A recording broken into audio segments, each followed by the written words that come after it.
మన దేశంలోని చాలా మంది మల్టీ మిలీనియర్లు కటిక పేదరికం నుంచే వచ్చారని మీకు తెలుసా? అలాంటిదే ఈ కథ. 12 ఏళ్ల వయసులో మేనత్త దగ్గర నేర్చుకున్న చిన్న ఫార్ములా ఆ కుర్రాడిని వేల కోట్ల వ్యాపార సామ్రాజ్యానికి అధినేతం చేసింది. South India famous astrologist and gemologist Lakshmi Ganapathirao Jamalapuram సెక్స్ షేవియర్ ద్వారా ఇండియాలోనే అతి తక్కువ ధరకే రత్నాలను, జాతి రత్నాలను అందిస్తున్నారు. పూర్తి డీటెయిల్స్ కోసం కింద స్క్రోల్ అవుతున్న నంబర్కి కాల్ చేయండి. రాజస్థాన్ బికనేర్ నుంచి మొదలైన అతని ప్రయాణం ఇవాళ ప్రపంచంలో 80 దేశాలకు విస్తరించింది. కేవలం 2 పైసలతో మొదలైన వ్యాపారం 9,000 కోట్లకు టర్న్ అవుట్ చేసింది. ఇంతకీ ఆ కుర్రాడు ఎవరో తెలుసా? హల్దీరామ్. అతనికదే ఈ కథ. 1908లో రాజస్థాన్ బికనేర్లోని నిరుపేద కుటుంబంలో పుట్టాడు హల్దీరామ్. మన దగ్గర బజ్జీలు అమ్మినట్టు బికనేర్లో హల్దీరామ్ తాత సన్న మురుకు, అదే భుజియాను అమ్మేవాడండి.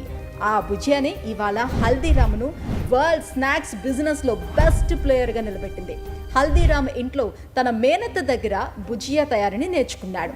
బికనర్ గల్లీలో ఉన్న తాత దుకాణానికి వెళ్ళి భుజియా తయారు చేయటమే కాదు, అమ్మటంలో కూడా టెక్నిక్స్ ను కనిపెట్టాడు.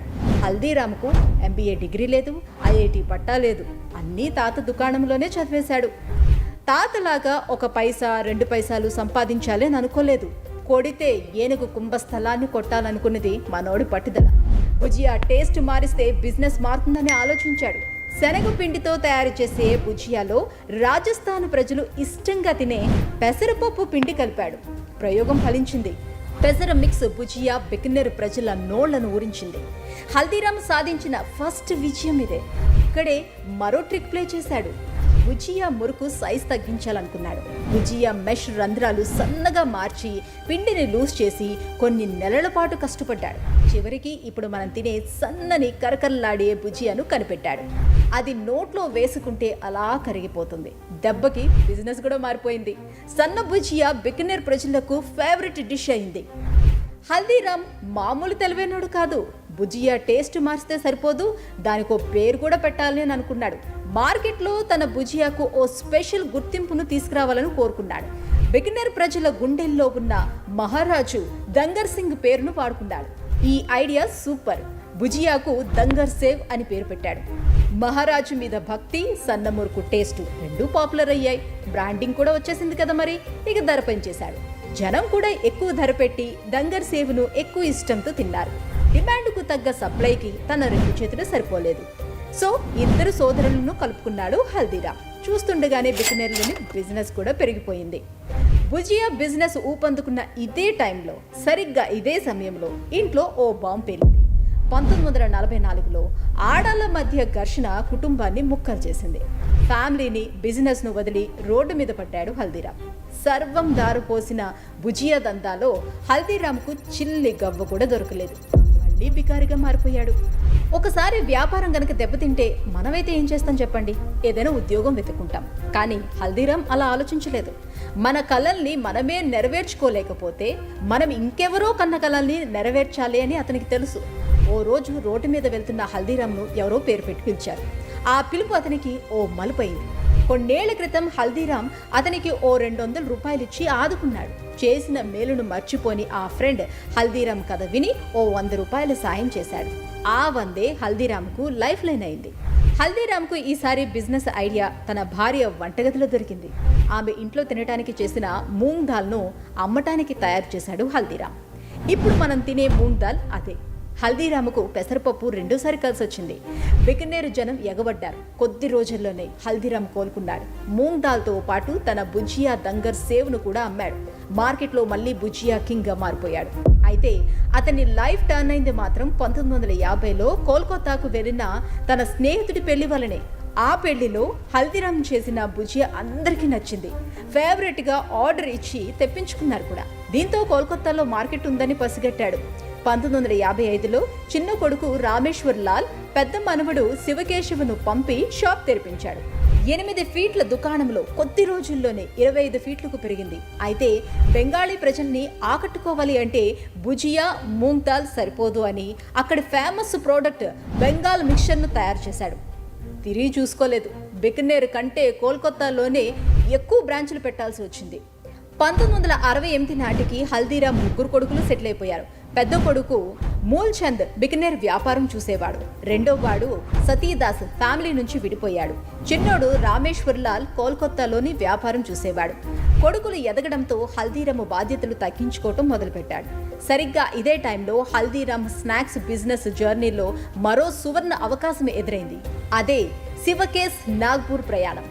శివకేశవ్ హల్దీరామ్ పెద్ద మనవడు. నాగపూర్లో భుజియా వ్యాపారం చేయటానికి వచ్చిన శివకేశవ్ ఇక్కడి ప్రజలు స్వీట్లను ఎక్కువగా తినటాన్ని గమనించాడు. అచ్చం తాతలా ఆలోచించే శివకేశవ్ కోల్కతాలో బెంగాలీ మిక్చర్ను తెచ్చినట్టు నాగపూర్ కాజు కత్లీని తీసుకొచ్చాడు. మొదట ఎవ్వరూ కొనేవాళ్ళు కాదు. భుజియా కొన్నవాళ్ళకి ఫ్రీగా ఇచ్చేవాడు. కొద్ది రోజుల్లోనే కాజు కత్లీకి భలే గిరాకీ వచ్చింది. బిజినెస్ రాకెట్లా లేచింది. అంతే, కాజు కత్లీకి మలాయ్ లడ్డు, రసగుల్లా, రస్ మలాయ్ లాంటివన్నీ కూడా తోడు చేశాడు. నాగపూర్ నుంచే హల్దీరామ్స్ ఇండియన్ స్వీట్స్ ఇండస్ట్రీలోకి అడుగుపెట్టింది. మనవడు కూడా హల్దీరామ్ లాంటోడే కదా, తాతలాగా చిన్న చిన్న లాభాలు కాదు, పెద్ద పెద్ద లాభాలు కావాలని అనుకున్నాడు. ఓసారి మనోడు ఇడ్లీ దోశ అమ్మే ఓ రెస్టారెంట్కి వెళ్ళాడు. మహారాష్ట్ర ప్రజలు సౌత్ ఇండియా ఫుడ్ బాగా ఆదరించారనే విషయాన్ని కూడా కనిపెట్టాడు. ఇడ్లీ దోశకు బికనేర్ సమోసా, కచోడీని యాడ్ చేసి రెస్టారెంట్ తెరిచాడు. మహారాష్ట్ర ప్రజలు సమోసా, కచోడీకి బానిసలయ్యారు. బిజినెస్తో పాటు రెస్టారెంట్ల సంఖ్య కూడా పెరిగింది. కట్ చేస్తే ఫ్యామిలీలో 1975లో మూడోసారి చీలిక వచ్చింది. కోల్కతాలో ఉన్న రామేశ్వర్ లాల్ ఫ్యామిలీ నుంచి విడిపోయాడు. పశ్చిమ బెంగాల్ నాకు ఇచ్చేస్తే నేను వేరే ప్లేస్లో దందా చేయనని మాటిచ్చాడు. ఈ ఒప్పందాన్ని శివకేశవ్ ఓకే చేశాడు. ఫ్యామిలీ విడిపోయినప్పుడల్లా ఒక సవాలు ఎదురైంది. బిజినెస్ ను రెట్టింపు చేయాలనే కసిని రగిల్చింది. శివకేశవ్ ఈసారి మరో ఛాలెంజ్ తీసుకున్నాడు. భుజియాను దేశం మొత్తానికి తినిపించాలని. ఈసారి ఢిల్లీని టార్గెట్ చేశాడు. తమ్ముడు మనోహర్ లాల్ ను దించాడు. ఢిల్లీలో స్నాక్స్ బిజినెస్ నాగపూర్, కోల్కతాలో చేసినంత ఈజీగా కనిపించలేదు. 1982లో చాందినీ చౌక్ వెళ్లిన మనోహర్ లాల్, అతని తమ్ముడు మధుసూదన్ మొదట భయపడ్డారు. కానీ 1983లో ఓ షాపుని మాత్రం ఓపెన్ చేశారు. ఏడాదిలోనే బ్రేక్ ఈవెన్ కు వచ్చారు. కానీ మళ్ళీ 1984లో సిక్కు ఉద్యమం వారిని చావు దెబ్బ కొట్టింది. ఈ ఘర్షణల్లో మనోహర్ లాల్ వర్క్ షాప్ తో పాటు ఇల్లు కూడా కాల్ది బూడిదయ్యింది. ఏడాదిలోనే బ్రేక్ ఈవెన్ కు వెళ్లి బిజినెస్ 2 నెలల్లోనే సున్నాకి పడిపోయింది. మనోహర్ లాల్ నారాజ్ కాలేదు. నాగపూర్, బికనేర్ నుంచి ఆర్థిక సాయం తీసుకొని ఢిల్లీలోని మళ్ళీ షాప్ ఓపెన్ చేశాడు. అయితే అంతకు ముందు కస్టమర్స్ దగ్గర సంపాదించిన రెప్యుటేషన్ ఈసారి మనోహర్ లాల్కు బాగా కలిసొచ్చింది. చూస్తుండగానే వ్యాపారం ఊహించని విధంగా పెరిగింది. 300 ఫీట్లలో మొదలైన కిచెన్ 2000 ఫీట్ల ఫ్యాక్టరీగా మారింది. ఇంత పెరిగిన హల్దీరామ్స్ కేవలం లోకల్ బ్రాండ్. సరళీకృత ఆర్థిక విధానాలతో విదేశాల నుంచి వచ్చి లేస్ లాంటి స్నాక్స్ ఇండియాలోని కోట్లు సంపాదిస్తున్నాయని ఆలోచించారు. ఇండియన్ స్నాక్స్లోని ప్యాకేజింగ్ ఫుడ్ లేదని కనిపెట్టారు. ఈ అవకాశాన్ని గట్టిగా వాడుకున్నారు. హల్దీరామ్స్ స్నాక్స్ని నైట్రోజన్ ప్యాకెట్లలోకి మార్చేశారు. ప్యాకేజింగ్తో 2 రోజుల్లోనే పాడయ్యే ఫుడ్ 2-3 నెలలు నిల్వ ఉండేలా తయారైంది. ఇంకేముంది, రెడీమేడ్ హల్దీరామ్ స్నాక్స్ దేశంలోని ప్రతి గల్లీలోని దొరకడం మొదలైంది. ప్యాకేజింగ్ ఫుడ్కు మంచి రెస్పాన్స్ కనిపించింది. మళ్ళీ బిజినెస్ను మలుపు తిప్పారు. తమ దగ్గరున్న రసగుల్లా, సోన్ పాపిడి, పచ్చళ్ళు, కచోరీ, భేల్పూరి లాంటి ఉత్పత్తులన్నిటినీ ప్యాకేజ్డ్ ఫుడ్గా మార్చేశారు. చూస్తుండగానే హల్దీరామ్స్ నుంచి 400కు పైగా ఫుడ్ ప్రోడక్ట్స్ వచ్చేసాయి. 5 రూపాయల నుంచి 200 రూపాయల దాకా అన్ని సైజుల్లోని ప్యాకెట్స్ తయారు చేసి అమ్మారు. ఇప్పుడు 1000 కంటే ఎక్కువ మంది డిస్ట్రిబ్యూటర్స్, అలాగే 1,00,000 కొద్ది రిటైలర్స్ ఏర్పడ్డారు. ఇవాళ దేశంలో హల్దీరామ్ ఫుడ్ ప్రోడక్ట్స్ కొనని ఫ్యామిలీ లేదు. ఇండియాలోనే కాదు, అమెరికా, బ్రిటన్, సింగపూర్ ఇలా 80 దేశాల్లో హల్దీరామ్స్ అత్యంత పాపులారిటీని సొంతం చేసుకున్న ఇండియన్ స్నాక్స్ బ్రాండ్గా మారింది. 100 ఏళ్ల క్రితం 2 పైసలతో మొదలైన హల్దీరామ్ వ్యాపారం ఇవాళ 9,000 కోట్ల వ్యాపార సామ్రాజ్యంగా విస్తరించింది. హల్దీరామ్స్ బిజినెస్ మోడల్ నుంచి మనం నేర్చుకోవాల్సిందేంటి అంటే, మంచి క్వాలిటీతో కస్టమర్ల నమ్మకాన్ని పొందితే, కొత్త కొత్త ఉత్పత్తులను తయారు చేస్తూ వెళ్తే, సమయానుకూల నిర్ణయాలు తీసుకుంటే ఎలాంటి వ్యాపారాన్నైనా ఊహించినంత అభివృద్ధి చేయవచ్చు అని. ఆ వ్యాపారం ఎంత చిన్నదైనా సరే ఎవరెస్ట్ అంత ఎత్తుకు తీసుకువెళ్ళొచ్చు అని.